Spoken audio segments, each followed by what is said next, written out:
Welcome back to Jade's Falcon. I'm Jade, this is my Falcon, check it out.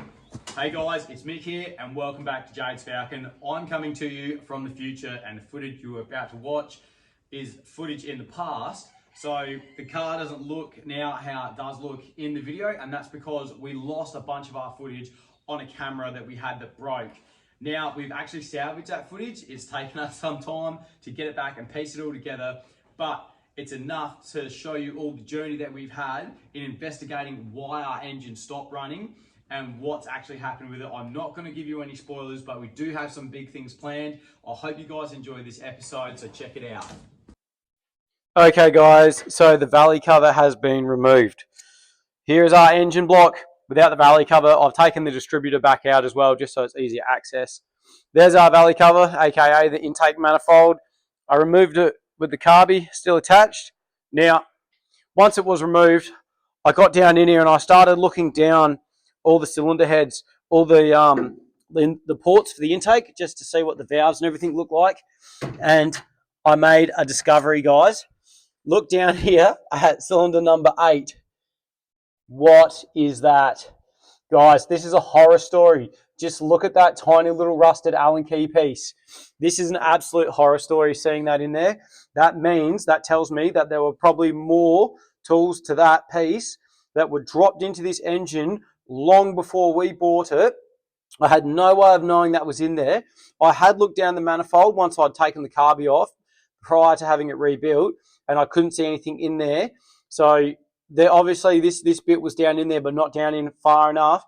We ran the engine once and it wasn't an issue. We ran it again and it must have made its way down to the valves. So what I'm going to do next, guys, is these rocker covers are coming back off again, and I'm going to pull the cylinder heads off, and hopefully we can see what something's gone in the cylinder. That's my bet, but hopefully we can see what it is, and fingers crossed it's not detrimental to the engine, but we'll see how it goes. Yep. Okay guys, I'm about to take one of the cylinder heads off. I've decided to start by taking off the left-hand side cylinder head first, only because I found that little Allen key piece in the intake port of cylinder 8. So I'm assuming the rest of it's gone into cylinder 8. Chances are it could be anywhere in the engine, but the piece that has locked up this engine is still inside of it, and we're about to find out. So I'm going to lift this off with you guys. I'm going to bring you on the journey with me. We're going to take it off, do a big reveal, and see if any of these cylinders are buggered or not.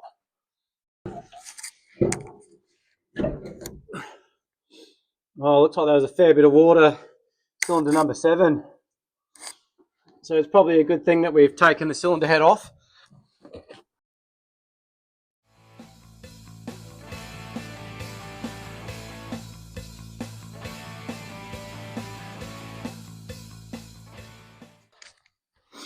Look at that.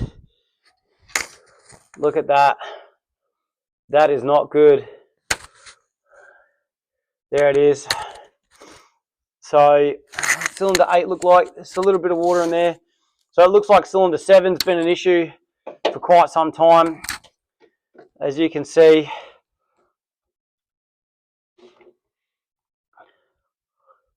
this is the rest of that tool, or another tool that was dropped down in there, and it looks like it's bloody hammered up just absolutely hammered the top of that piston, unfortunately. It's very unlucky. Yeah, she doesn't look too good, guys. Does not look too good at all. I wonder, yeah, I doubt it's salvageable.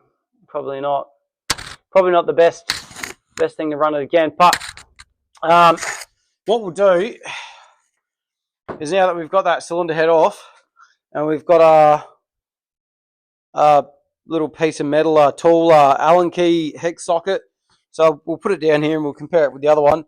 So look at that. It must have been something like that at some point. What an absolute stitch up, guys. It's a horror story. You always hear stories about people dropping things down the inlet manifolds, and this is the damage that can be done.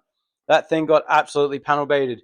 So after some time to think and just to consider our options with what direction we want to go with our recent engine events that have occurred with the Falcon, I've decided I'm going to try and clean up this cylinder head. I'm going to clean up the block, see if we can clean up the piston at all, and just inspect the bore a little bit better.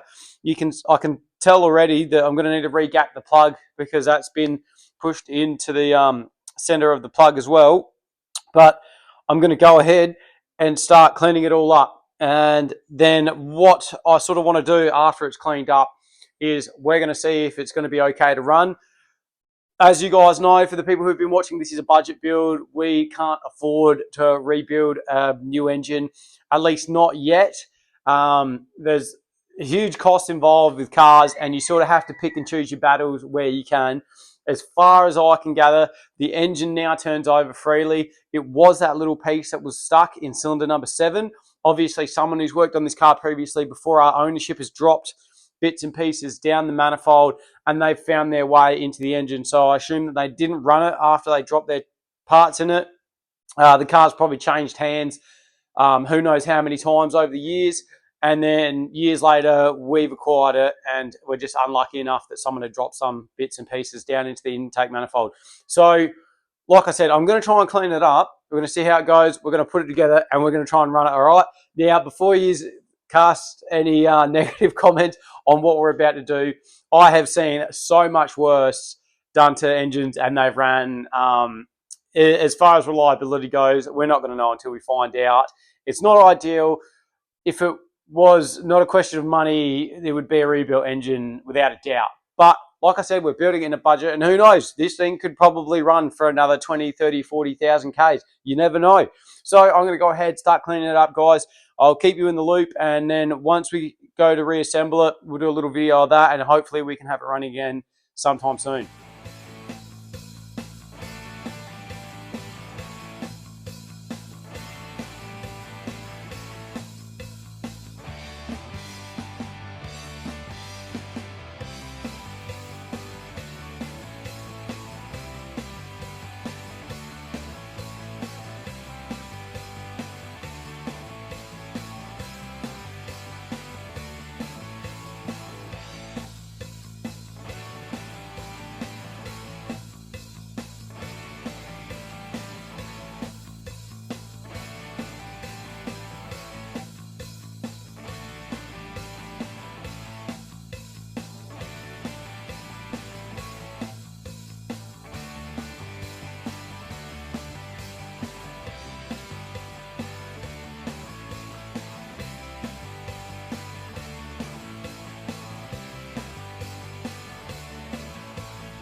So guys, unfortunately, I have some really bad news for the Falcon.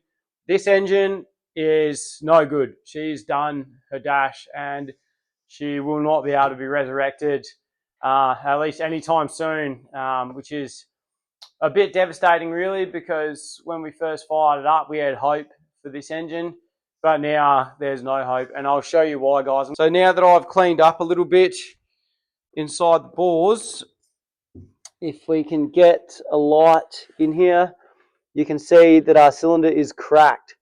So that's basically the engine done. It's pretty well kaput. See that crack there? And it's a decent one too. Like, I've been able to, if I can get the camera on the right angle here. Yeah, you can definitely catch it with your finger. So that's it. That's this engine done. She's smoked, guys. Very unfortunate. Very sad that someone had dropped tools inside this engine at one point in its life, and that's all it takes to destroy a whole motor. Okay, let me just bring you all up to speed on everything that we know that we've gone through in pulling this engine down and figuring out what went wrong. Unfortunately, there were some tools. You may be able to see them by the camera. If not, I'll swing it around later on. But they're like a little Allen key that would have been for a 1/4 inch drive. This one here was sitting in the intake port for cylinder 8. It had not fallen into the cylinder yet. And this one here used to be a Phillips head screwdriver piece. Same sort of thing. They go on a 1/4-inch drive socket set. And this is the one that's gone into cylinder 7 and it's done all the damage. So let's just show you guys the engine. I'm going to grab the phone now. So there's our cylinder head. It's just on the bench. I've removed it. I've lined everything up. Now, this head here, I did give it a bit of a clean up to see, make sure the valves and that are all good. And they actually weren't too bad. Poured a bit of petrol down in the intake and exhaust ports to see if they were still holding well on their seats, and they are. But unfortunately, that's irrelevant now because the engine has a crack, which I've showed you guys before. So the engine is cracked. The manifold and everything is here. So what we're going to do is I'm going to reassemble all of this stuff. It's all going to go back on the engine so that the engine is complete. I'm going to drain that oil out of the engine so that I can then lift it out and move it around and store it somewhere and get back to it. Now, this is the treat. This is the treat, guys. I have something to show you. We're going to go shopping for a new engine. Come with me as we explore in our engine storage department. We're going to find a new engine. Right, so let's go.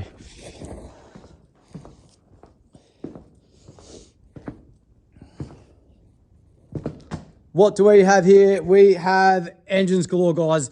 This is where I store stuff, on the side of the shed.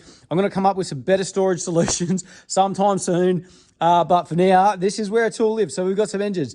Now, we're going to need to find something that's going to be suitable for this car in particular. Probably none of this old Holden gear. Probably none of that old Holden gear. That's looking good. That's the right color. We don't want that either. I don't know what that is. Actually, I think that might be an old 202 block. But here, this is it. This is what I wanted to show you guys. Now, you can tell it's Ford because it's blue. No, just kidding. I know it's already a Ford engine.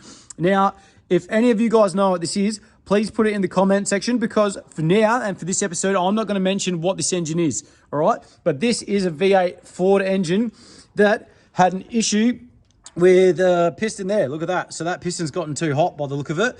So this engine needs a rebuild. However, the bore is not cracked in this engine. At one stage, this was in a position where we could check it before it was put into storage. So we have ourselves a V8 engine here that's in better condition to suit rebuild, that's probably going to make a much cooler piece to go in our car once it's rebuilt. There's the cylinder head, there's the rocker covers. That is not part of it, but there's a heap of bolts in there. Like, we're going to work it out as we go. So what I want to do is I want to get this engine on this engine stand. That engine can go somewhere else for now.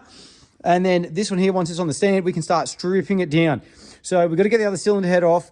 We've got to take the oil pump off. We're going to drop all these pistons out.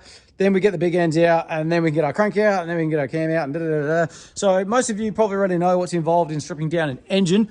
As you can see, this one here has already been partially pulled apart. The valley cover's off. That is, in fact, an intake manifold for this engine that we picked up along the way.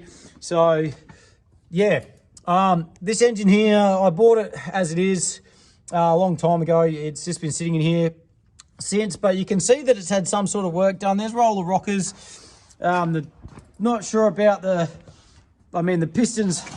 They look fairly flat top too, don't they? Other than that there for the valve clearance. But yeah, once we start pulling it apart, we'll actually see what the extent of it is. But this is what I wanted to show you guys. This is our silver lining. This is our new hope, the new heart, the new engine for the Falcon. Right, so with that all said and done, I need to make a little bit of headway on this car first before we can even start to look at that engine. So I'm going to start by, like I said, reassembling the rest of this 302 with the cracked cylinder. So that's got to go on. That's got to go on. That's got to go on. We're going to keep this thing complete. It's going to be a complete engine. One day we're going to look at maybe repairing it. But for now, just get it back together so that we can take it out. Once it's back together and can be removed, that's going to free up space on my trolley, my bench here, so that I can start pulling the other engine down and then storing the bits chronologically on here so we know how it goes back together.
now that we've got this 302 engine back together, it's time to forget about it for a moment, because we need to get this other block stripped down so we can get it in the tank, get it bathed up, get it measured up and work out what parts we need to order. So, like I said, we're going to leave this for just a moment. We're going to go over now to that engine and we're going to try and get it on the engine stand and move it into a position where we can work on it. As you can probably see, I've already started setting things up to get this here motor on this engine stand behind me. I've laid it over, I've got it sitting on this jack stand. I've started to put a chain on there and I decided, look, may as well film it as I go. So I'm going to just chuck this chain on here, lift it up with the engine crane. I've got some bolts, hopefully they're long enough. They look to be good, we're about to find out. Once it's in the air suspended, I can line the engine stand up, line up the mounting brackets, chuck a couple bolts in it, and hopefully we're good to go.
Okay guys, here is our engine, our Ford engine, our mystery engine.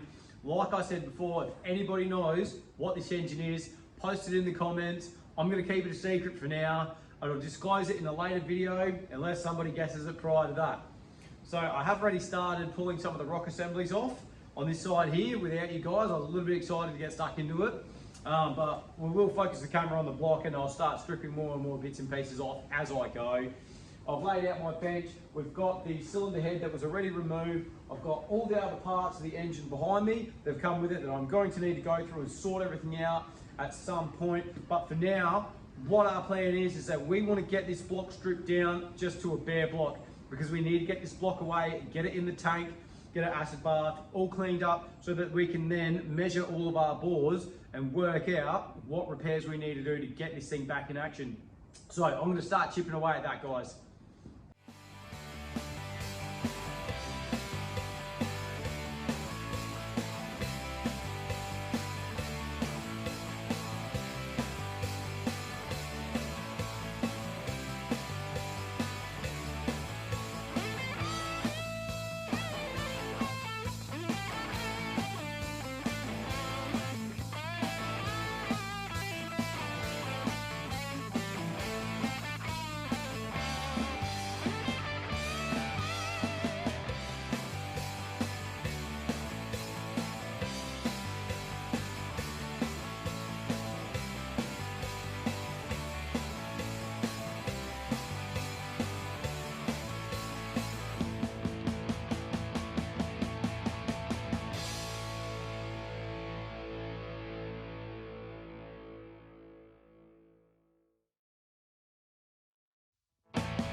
Right guys, take a look at this.